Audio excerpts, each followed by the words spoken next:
एक perfect player का definition क्या होता है? एक परफेक्ट प्लेयर वो होता है जो अपने गेम में अपने ओपोनेंट के स्ट्रॉन्ग पॉइंट, वीक पॉइंट, उसकी स्ट्रेटजी, वो कहां से आपके लिए मुश्किलें खड़ा कर सकता है, कहां से आपके लिए एक आसान रास्ता हो सकता है, ताकि आप अपने इस बैटल को, सारे ऑब्स्टिकल्स को पार करके आखिरकार अल्टीमेट विनर आप रहें।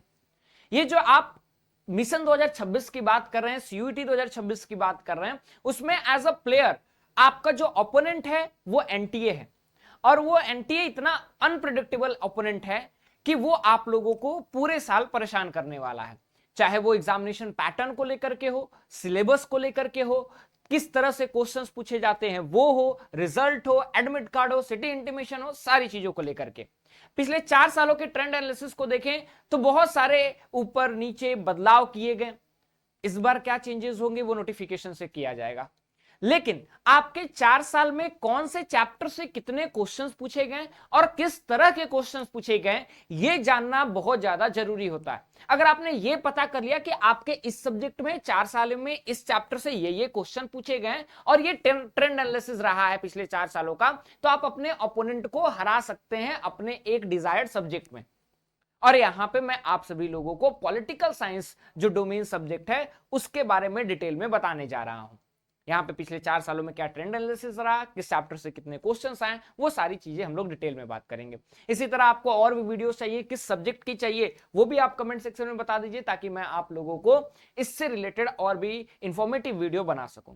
नमस्कार, स्वागत है आपका हमारे इस ऑनलाइन लर्निंग प्लेटफॉर्म बेसिक शिक्षा पे। उम्मीद करता हूं कि आप बढ़िया होंगे, मस्त होंगे और आप अपनी लाइफ को अच्छी तरीके से जी रहे होंगे, पॉलिटिकल साइंस की तैयारी कर रहे होंगे। और मैं आप सभी लोगों का पॉलिटिकल साइंस का मेंटर आप सभी लोगों से रिक्वेस्ट करूंगा कि हमारे मोस्ट इंपॉर्टेंट एमसीक्यू सीरीज जो है डेली शाम 7 बजे हमारे यूट्यूब चैनल बेसिक शिक्षा पे चलती है, तो आप जुड़े और अपने आप को प्रैक्टिस करें। जितना प्रैक्टिस कीजिएगा उतना आपके लिए बेनिफिशियल होगा, क्योंकि practice makes a man perfect. बात करते हैं पॉलिटिकल साइंस डोमेन की।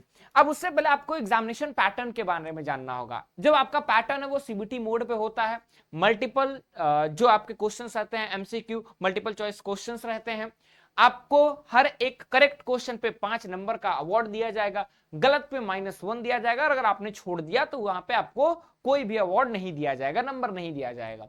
वहीं बात करें तो 13 मीडियम में क्वेश्चंस आपके पूछे जाते हैं। बेसिकली आप लोग ज्यादातर अपने इस मीडियम को चूज कर सकते हैं। रेस्ट पेपर एनालिसिस की बात करते हैं।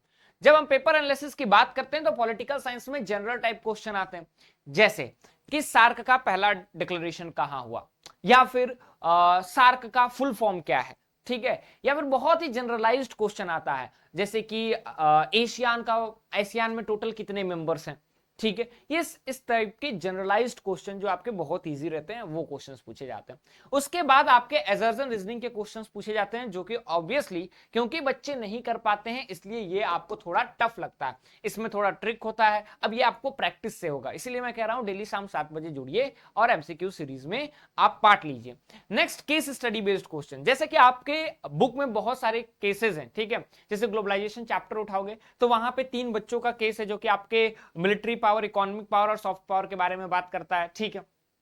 उसी तरह आप दूसरा जो बुक है India politics in India after independence, उसमें भी बहुत सारे आपको देखेंगे केस स्टडीज। तो केस स्टडीज से भी क्वेश्चन आता है जो कि बॉक्सेस में रहते हैं, मूवी से क्वेश्चन आ जाते हैं, तो उस तरह के क्वेश्चंस आते हैं। उसके बाद अगर हम लोग बात करें तो केस स्टडी में एक और टाइप का क्वेश्चन आता है जो कि पैराग्राफ बेस्ड क्वेश्चन रहता है। पिक्टोरियल रिप्रेजेंटेशन का क्वेश्चन आता है जहां पे पिक्चर्स दे दिया जाता है, उससे 5 क्वेश्चंस पूछे जाते हैं। तो इससे भी आपको मेंटली प्रिपेयर करना होगा कि जो 5 नंबर के क्वेश्चंस होते हैं, मतलब कि 5 क्वेश्चंस वाले जो सेट होते हैं वो 10 टोटल क्वेश्चंस रहते हैं। मतलब कि एक आपको पिक्चर दे दिया उससे 5 क्वेश्चन, एक पैराग्राफ दे दिया उससे 5 क्वेश्चन, तो टोटल 10 क्वेश्चन आपके 2 ही चैप्टर से आ जाते हैं। तो इस पे बहुत ज्यादा आपको ध्यान देना पड़ेगा कि वो प्रोबेबिलिटी कौन से क्वेश्चन या फिर कौन से चैप्टर्स होते हैं। नेक्स्ट बात करते हैं match the following. Match the following 2 तरह से आता है, एक तो आपका सिंगल चैप्टर वाइज आता है, एक मल्टीपल चैप्टर वाइज, बहुत सारे चैप्टर्स को मिला करके आता है। देन इंपॉर्टेंट प्लेसेस से आता है कि सार का पहला चैप्टर कहां हुआ, हेडक्वार्टर सार का कहां है, ठीक है। जो मैस्ट्रिच संधि साइन हुई वो कहां पे साइन हुई, ये सारी चीजें आती हैं। फिर कीवर्ड्स एंड बॉक्सेस की, बॉक्सेस में important personalities, keywords, full form, ये सारी चीजें रहती हैं, वहां से भी क्वेश्चंस आते हैं। Word meaning and full form से क्वेश्चन आते हैं। और क्रोनोलॉजिकल बहुत इंपॉर्टेंट है, अगर आपको डेट्स फैक्ट्स याद नहीं रहेंगे तो क्रोनोलॉजिकल बेस्ड क्वेश्चन तो आप अरेंज कर ही नहीं पाएंगे, तो ये भी एक इंपॉर्टेंट क्वेश्चन रहता है।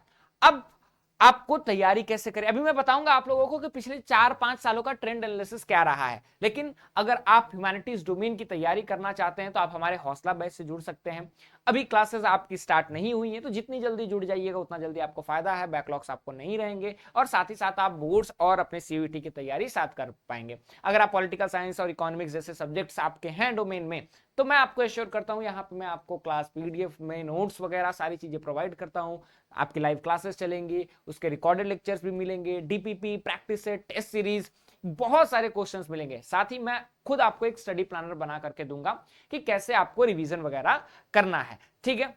इससे अतिरिक्त आपको क्या मिलेगा, यहाँ पे आपको पॉलिटिकल साइंस इकोनॉमिक्स में मैं बेसिकली आपको हैंड रिटन नोट्स भी दूंगा जिस जिस चैप्टर में आपको जरूरत पड़ती है, ठीक है। सो इफ यू वांट, आप नीचे दिए गए नंबर पे कॉल करके ज्वाइन कर सकते हैं, ठीक।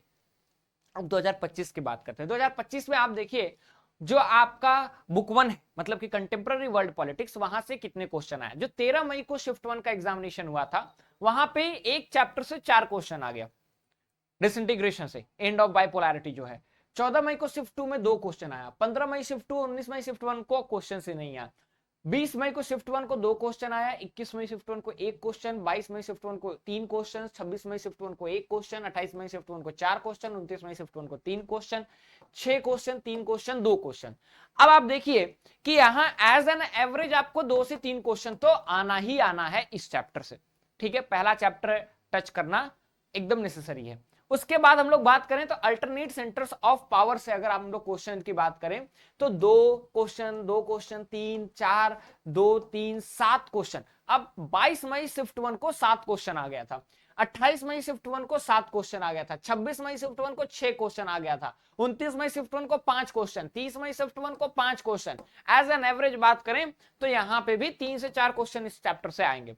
साउथ एशिया की बात करें तो आप देखें तो टोटल जो है यहां पे 13 क्वेश्चन आपको देखने को मिला था 13 मई को शिफ्ट 1 में। अब ये जो 13 क्वेश्चन आपको देखने को मिल रहा है, ये साउथ एशिया में बेसिकली 5 क्वेश्चन तो पैराग्राफ बेस्ड आ गया था, ठीक है, बाकी आपके क्वेश्चन आए थे। अब इसमें साउथ एशिया के अगर आप कुछ क्वेश्चंस लेंगे तो ये यहां पे आपका इन जो बुक 2 का एक पार्ट है, इंडिया एक्सटर्नल रिलेशन, उससे भी कुछ मैच खाता है क्वेश्चन, ठीक है।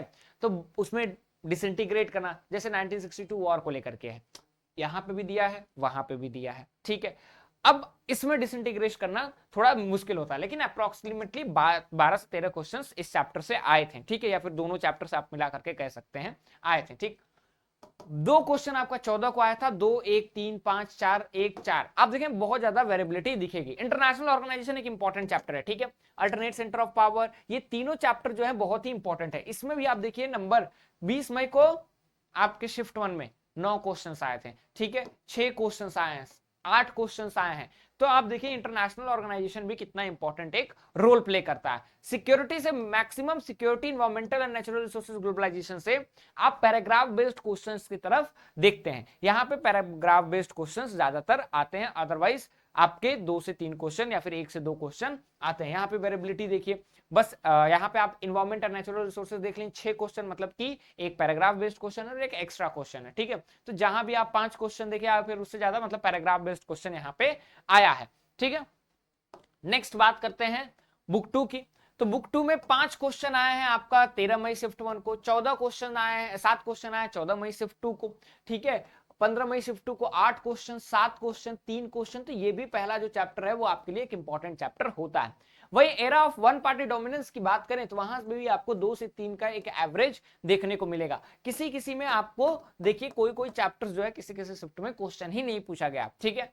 उसके बाद पॉलिटिक्स ऑफ प्लान डेवलपमेंट में अगर हम लोग देखें तो यहां से भी 7 क्वेश्चंस पूछे गए हैं, जो कि आपके लिए थोड़ा एक ऑर्थोडॉक्स क्वेश्चंस का सेट है, क्योंकि इस चैप्टर से इतने क्वेश्चंस नहीं बन सकते। अब 7 क्वेश्चन के सेट बने हैं तो इसका मतलब क्या है, यहां से आपके पैराग्राफ बेस्ड क्वेश्चन भी आए हैं। इंडिया एक्सटर्नल रिलेशन से बात करें तो सारे आपके जो पोर्शन है यहां पे आपके लिए इंपॉर्टेंट है, क्योंकि यहां से 4 से 5 क्वेश्चंस आते हैं। तो आप देखिए कहीं कहीं 8 question, challenges and restoration of Congress, important very very important chapter, 8, 4, 4, 3, 9, 6, 4, 4, 6, 3।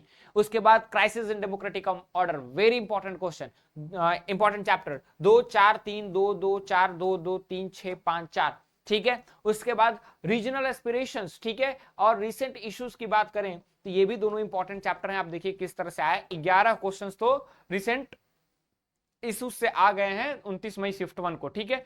Miscellaneous की बात करें, मतलब कि out of the book questions पूछे गए हैं, ठीक है, या फिर डिलीटेड पोर्शन से पूछे गए हैं, ठीक है। तो उसमें भी आप देखेंगे हर एक शिफ्ट में थोड़ा बहुत क्वेश्चन आपको दिखने वाला है।